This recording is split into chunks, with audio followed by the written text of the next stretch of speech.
주양자수, 궤도양자수, 방위양자수, 자기양자수, 스핀양자수란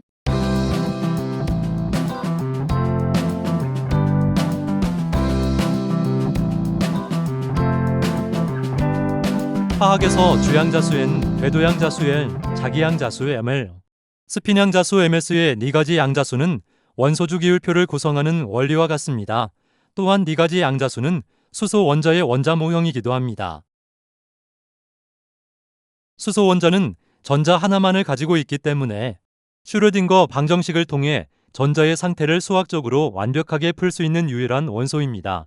수소의 전자 상태를 파동 방정식으로 풀었더니 전자가 존재할 수 있는 에너지 구역 즉 오비탈이 주양자수, 궤도양자수, 자기양자수라는 세 가지 양자수로 나타났고 나중에 전자의 회전 성질인 스핀양자수가 더해졌습니다. 이렇게 유도된 결과물이 바로 네 가지 양자수입니다. 물론 수소의 원자 모형과 원소주 기울표는 거의 동시대에 개발된 것입니다. 그러나 논리적으로 볼 때 원소주 기울표가 수소 원자 모형에서 나왔다고 보는 것이 맞습니다.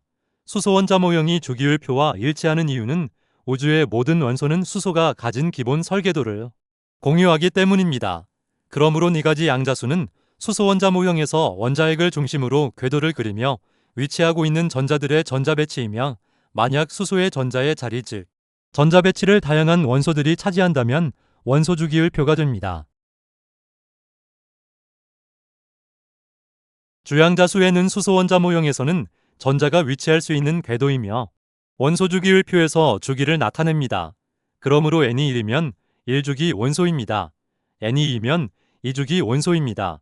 N이 3이면 3주기 원소입니다. 주양자수는 숫자가 낮을수록 안정한 낮은 에너지 상태이며 숫자가 커질수록 궤도가 멀어지며 에너지가 더 높아집니다. 궤도양자수의 은 방위양자수라고도 합니다. 궤도양자수는 주양자수에서 1을 뺀 값이며 그 값 안에서 해당되는 0 이상의 정수입니다. 예를 들어 주양자수가 1이면 궤도양자수는 0입니다. 주양자수가 2면 궤도양자수는 0과 1입니다. 주양자수가 3이면 궤도양자수는 0, 1, 2입니다. 주양자수가 4이면 궤도양자수는 0, 1, 2, 3입니다.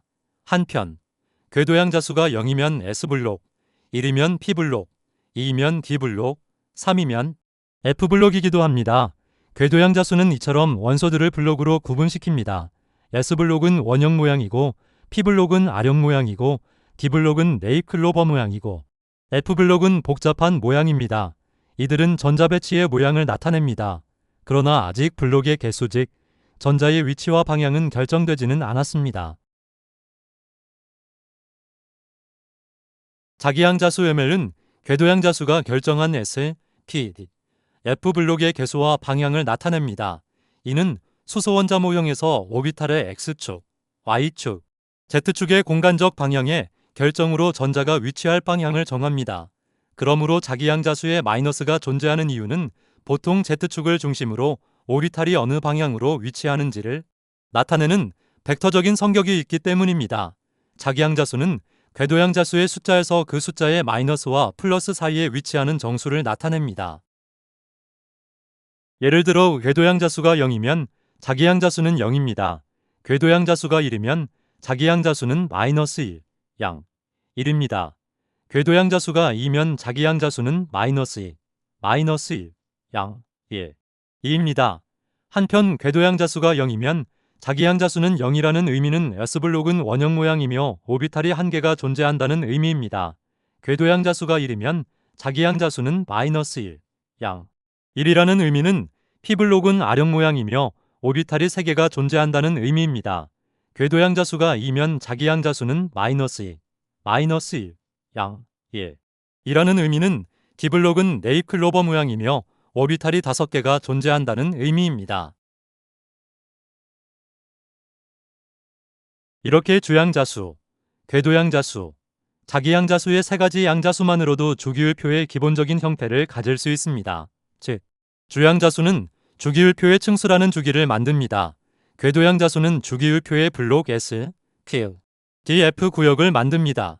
자기양자수는 각 블록 안에 있는 방의 개수인 오비탈의 개수를 결정합니다. 이들 S, P, F 블록에서 각각의 블록에서는 에너지 상태가 같기 때문에 전자가 어느 곳에 먼저 채워진다는 순서는 없습니다. 즉, 자기양자수에서는 방향을 구분하였지만 이들의 에너지 상태는 같습니다. 예를 들어 P블록에는 3개의 방이 있고 D블록에는 5개의 방이 있는데 블록별로 어느 방에든 먼저 전자가 채워질 수 있으며 단지 훈트 규칙에 따라 빈 방에 먼저 채워질 뿐입니다. 스피냥자수 MS는 전자 자체가 스스로 도는 자전 운동에 의해 발생하는 자기적 배향입니다. 스피냥자수는 자기 양자수의 값에 상관없이 항상 플러스 2분의 1 혹은 마이너스 2분의 1의 두 가지 값만 가집니다. 이는 자기 양자수에서 결정된 블록이라는 방에 전자가 2개씩만 들어갈 수 있다는 의미입니다. 그러므로 자기 양자수의 오비탈의 개수의 1을 곱한 숫자가 그 오비탈을 차지하는 전자의 숫자가 됩니다. 이러한 형식으로 4가지 양자수를 주기별로 종합해보면 전자의 수 혹은 전자의 상태는 1주기 2, 2주기 8, 3주기 18, 4주기 32, 5주기 32, 6주기 18이 나옵니다. 위의 숫자가 주기별로 정리된 주양자수, 궤도양자수, 자기양자수의 상태를 나타내며 여기에 1을 곱하면 스피냥자수까지 적용하여 이러한 주기별 전자의 수가 나옵니다. 이 전자의 수는 곧 원소 주기율표에서 원소의 숫자와 배치를 나타냅니다. 이것을 원소 주기율표에 적용하려면 그대로 적용할 수는 없고 싸움 원리 아우프바우 원리가 적용되어야 합니다. 싸움 원리는 주기별 양자 상태를 대각선의 순서로 나열한 것입니다. 이렇게 나열하면 순서는 현재의 원소 주기율표가 됩니다. 싸움의 원리는 주양자수가 높다고 해서 높은 것이 아니라 주양자수와 궤도양자수의 합이 큰 것이 에너지가 더 높다라는 규칙에 의합니다. 궤도양자수의 관점에서만 본다면 S, T, D, F로 갈수록 숫자가 높아지며 에너지 상태가 높습니다. 그러다 보니 원소 주기율표의 순서가 뒤죽박죽으로 6S 다음에 갑자기 4F의 악티늄족이 나오게 됩니다. 만약 최외곽전자의 수를 8개인 8전자 규칙으로 전자 배치를 맞추려 한다면 원소 주기율표의 순서인 싸움원리 순서에서 주기별로 순서를 맞추면 됩니다. 즉, 주기 숫자가 낮은 것을 앞으로 보내면 뒤에는 S블록과 P블록만 남습니다. 최외곽전자 수의 수를 나타내는 것은 S블록과 P블록이기 때문에 이는 최외곽전자 수와 일치합니다. 물론 전자를 채우는 중인 것과 다 채우는 것은 다르지만, 즉, 이때는 순서가 뒤죽박죽이지만 일단 전자를 다 채우게 되면 이 경우는 싸움 원리를 적용하기 전 상태인 주기의 숫자를 일치시킨 전자의 배치 및 수와 같게 됩니다. 그러므로 4가지 양자수와 원소 주기율표 그리고 8전자 규칙의 관계는 처음에는 4가지 양자수처럼 주기의 숫자를 일치시킨 전자의 수와 배치로 시작했다가 여기에 싸움의 원리를 적용하여 전자의 에너지가 높아지는 순서에 맞춰 현재 주기율표에 맞게 나열하게 됩니다.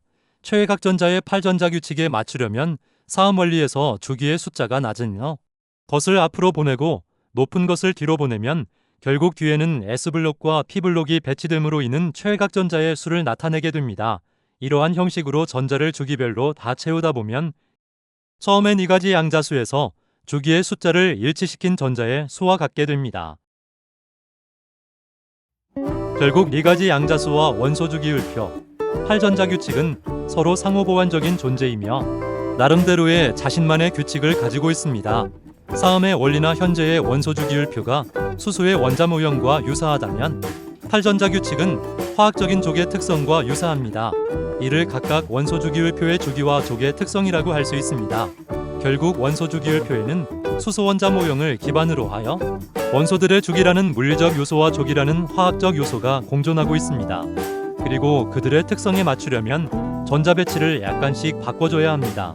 그러나 큰 틀에서는 4가지 양자수는 기본이 되는 공통 규격이 됩니다.